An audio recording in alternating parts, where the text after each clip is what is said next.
बात है।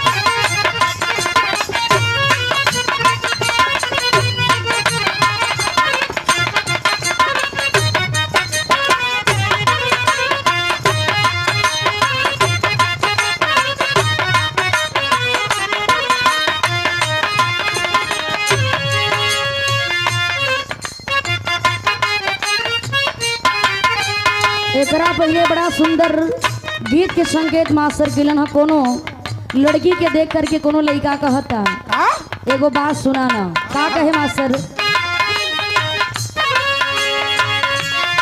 गोरिया तोहरा होठ के लाली,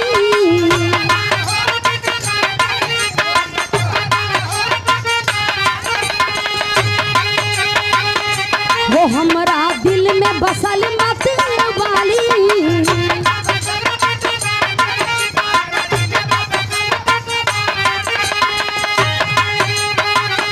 वो गोरिया तोहरा होठ के लाली, हमरा दिल में बसल मत वाली, लाली बिंदिया से निदिया हराम हो गई रानी, हमारी जिंदगिया गुलाम हो गई ओ रानी, हमारी जिंदगिया गुलाम हो गई।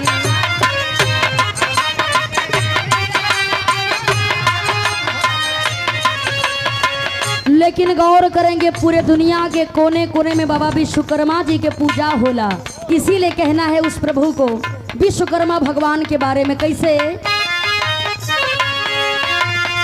हो होला विश्वकर्मा के पूजा,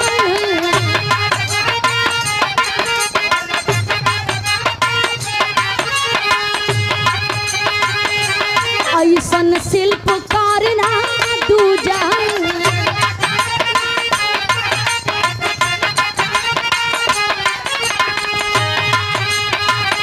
हो होला विश्वकर्मा के पूजा, ऐसन शिल्पकार ना दूजा, जेकर कीर्ति जगत में बदनाम हो गई बाबा, 17 सितंबर सरनाम हो गई हो बाबा, 17 सितंबर सरनाम हो गई।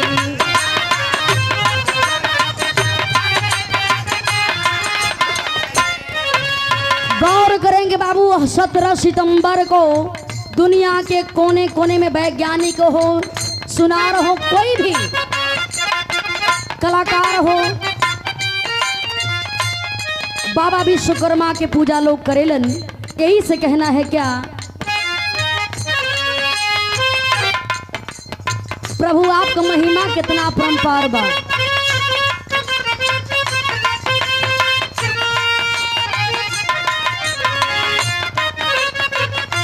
गौर करेंगे कहना है शिल्पकार दुनिया के मालिक, सबके भाग्य विधाता, वैज्ञानिक या कलाकार चरणों में शीश झुकाता।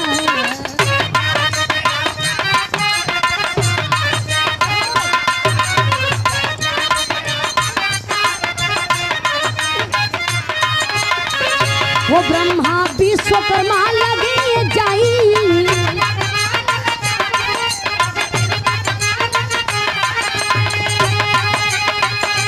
कैले विश्व कला के सगाई,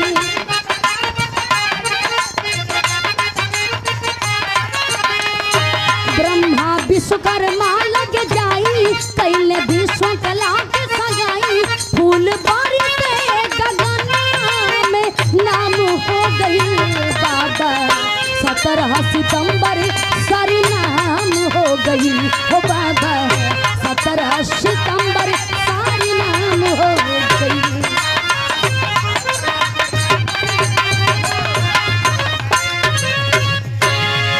गौर करेंगे बाबू, देखें मुनि मारीच के पुत्र थे विश्वकर्मा भगवान, जब शादी करने के योग्य होते हैं ब्रह्मा जी के सुपुत्री जेकर नाम रहल विश्वकला। विश्वकला की शादी ब्रह्मा जी विश्वकर्मा भगवान से करवा देते हैं बाबू। जब विश्वकर्मा विश्वकला दोनों लोगन के जब शादी भइल बा, धीरे धीरे कुछ समय बीतल, लोग कलन के यदि दू ठे बर्तन एक जगह तो कभी न कभी लड़बे करेला। यही तरह कोनो ऐसा बातें हो गई, काहे से कि कभी कभी मन में आवे तो विश्वकला जी बड़ा बढ़िया भोजन बना दे, कभी कभी मन में आवे तो हाथे से बढ़िया भोजन बनबे ना करे। एक दिन खिसिया के विश्वकर्मा भगवान कलन की का हो, रात दिन हम इतना बढ़िया से मेहनत करके आईला, अब बढ़िया से खाना भी बना के नहीं खिलावेलू, तनी हल्का सा मजाके तो कैलन। तब तक देखे विश्वकला जी बड़ा बिजोड़ रिसिया गेली न। कलिन की एगो बात तू ध्यान से सुना, बैठल बैठल पका पका के दे तनी रोज खात रहा तो बड़का बात आवता। एगो बात ध्यान से सुन ला, जब तोहरा के बढ़िया बढ़िया भोजन चाहिए तब हम जा तनी नहीं हर दूसर लिया ले। अच्छा तो आजकल के जमाना हु बाबू, एगो बात तो के हम बता दी, मेहरारू ऐसन बाड़ी कि मेहरारू काठे का शब्द बर्दाश्त ना करेली। तू जेकर तोहरे ऐसा आदमी रही तो मेहरारू कहबे करी। जब तोहके बिना पाउच का काम नहीं चले वाला है तोहके का दुनिया से मतलब है। देखा भगवान दो चार गो लड़की लड़का दे दिले वन केहू तुम लोगन के पार कर दिया। बेचारू बहुत मन का साफ आदमी वन, घरे टाइम कम दिया लेकिन बहरे टाइम ज्यादा दिलन। इनके का मतलब अपने मेहरारू से गौर करेंगे बाबू।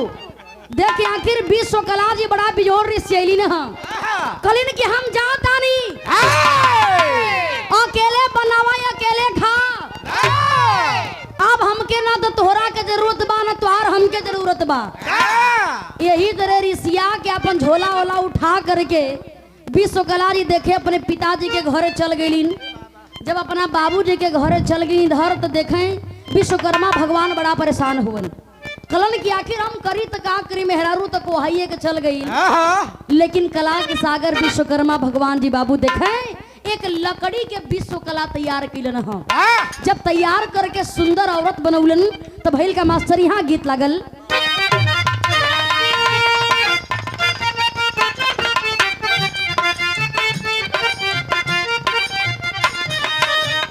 यह गीत के लाइन है, देखा एक गीत में कितना रस है। माता बही लोगन भी एक गीत के बड़ा प्यार से गावेली। कैसे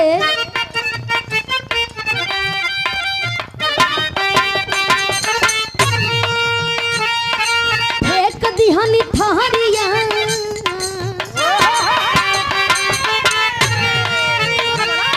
फेंक दिहनी थहरिया, बलम गइला झरिया पहुँच ले किना।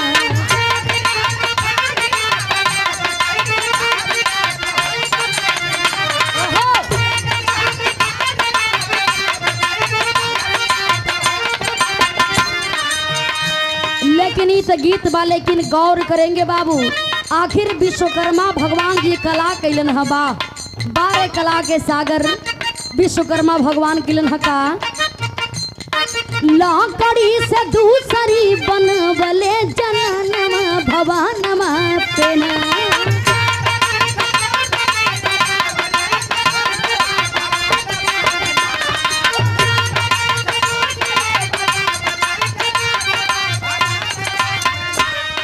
लकड़ी के दूसरी बनवले जननमा भवनमा पेना, विश्वकला के सजनमा भवनमा पेना।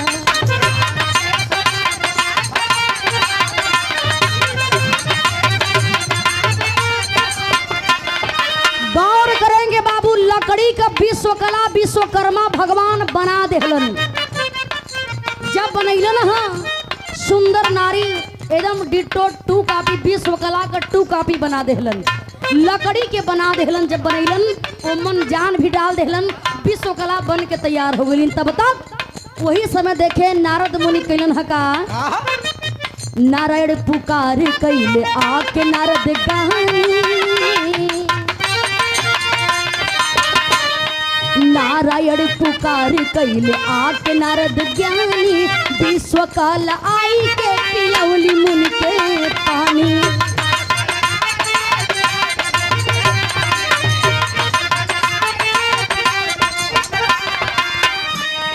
नारद मुनि गइल तब हो,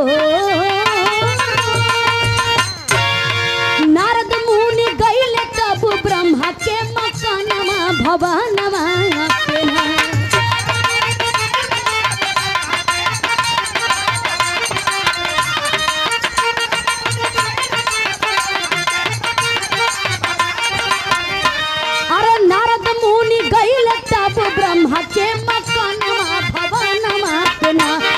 वो काला के सजानमा भवनमा तेना।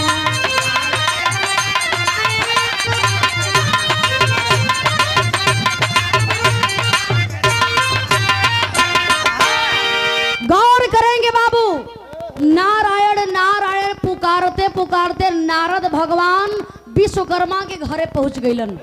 जब विश्वकर्मा भगवान के घर में पहुंचलन तो नारायण कते कही को काम रहल, नारद मुनि की यह कामे रहल। आप लोग जानते बाने कि उनकर काम खाली झगड़ा लगावल बा। जब कहीं कुछ ना देखे तो खाली हड्डिये फेंके दूगो कुरने के लड़ाई दे। देखा केहू तरह खोजत खोजत कलन की आज तो दिन भर मूड बड़ा खराब भइल है, कहीं कोनो झगड़ा तो लगाइए ना पौलीन।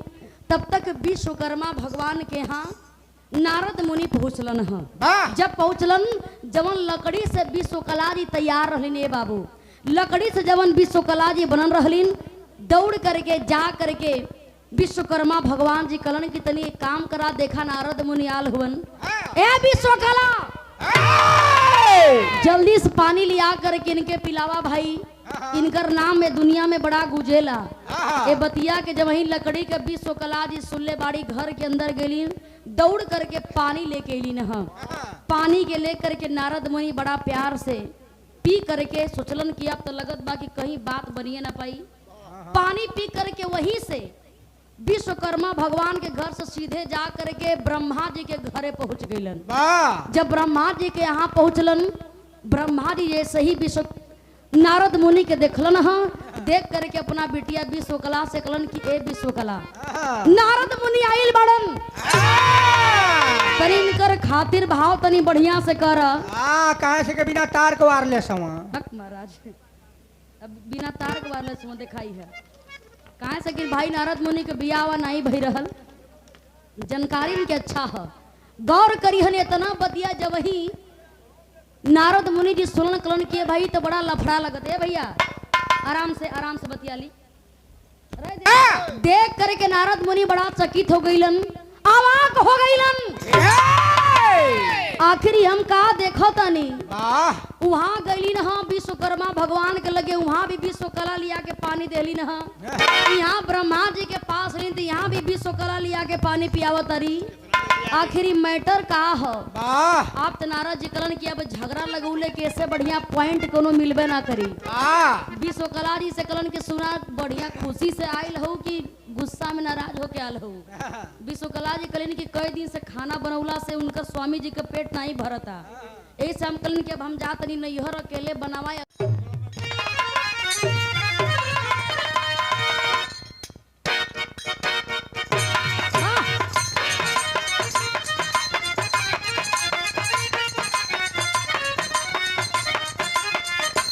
यह गीत के लाइन हो, ई कोनो दुल्ही अपना सैया से कहती है, ए जी सुनी ना का कहे मास्टर। चूड़िया चट चट तोड़ला हमर ही नरम कलैया मड़ोरी के मन बागे राजा जी।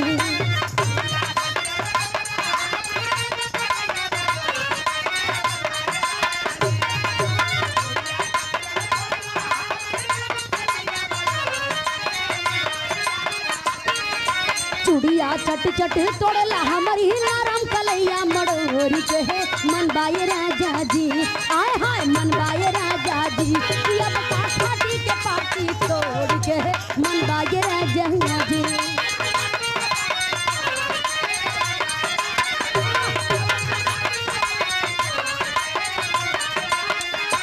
लेकिन विश्वकला जी जैसे सुनलीन मुका भूत कपारे पे चढ़ गई करीन हका। सुन के बतिया नारद मुनि के चल दिहली ऋषिया, झगड़ा लगवले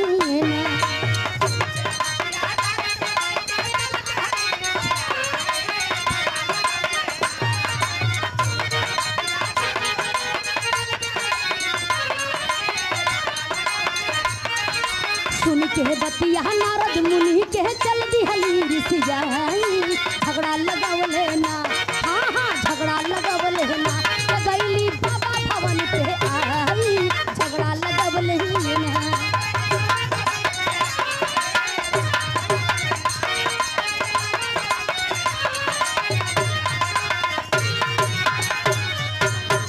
गौर करेंगे बाबू, गुस्सा से लाल होकर के देखें कहली ना विश्वकला के तनी चल के देखा तनी कौन बुझार आइल है। हाँ। आ चल के उनके आज हम छोड़म नहीं, जान से तो मारिए दे। हाँ।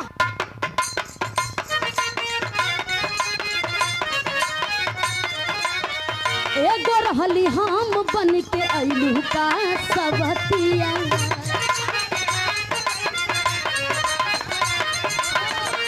मार दिहली मूसर से उ फाटल बा मूरतिया।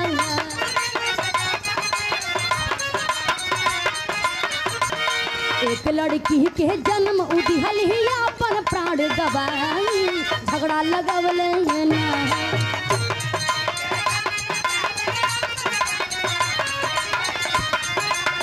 एक लड़की के जन्म उदिहल ही अपन जान गवाई, झगड़ा लगवले ना। हाँ हाँ झगड़ा लगवले ना, तो गईली बाबा भवन पे आई, झगड़ा लगवले ना।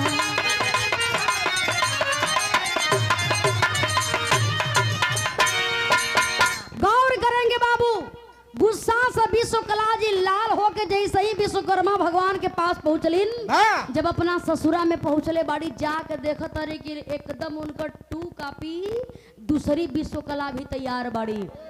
देख करके बाबू देखे इतना गुस्सा से लाल भइल बाड़ी। हाँ। जाके जब वही तेज के बाबू देखें वो लकड़ी के विश्वकला के मरले बाड़ी, हाँ। बीच वो लकड़ी की विश्वकला फट जाती है। हाँ। जब फट गई, जब लकड़ी के विश्वकला फटल बाए बाबू, तो एक लड़की के जन्म भइल हो। जब लड़की के जन्म भइल तब भइल का मास्टर,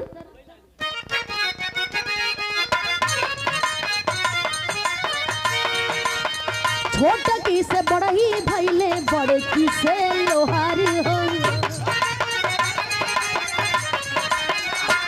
में प्रवीण भइले, कला के प्रसारी हो। बाबा की पूजा देवी देवता करे शीश झुकाई, झगड़ा लगवले ना। बाबा की पूजा देवी देवता करे शीश झुकाई, झगड़ा लगवले ना। हाँ हाँ झगड़ा लगवले ना, कि गईली बाबा भवन पे आई, झगड़ा लगवले ना।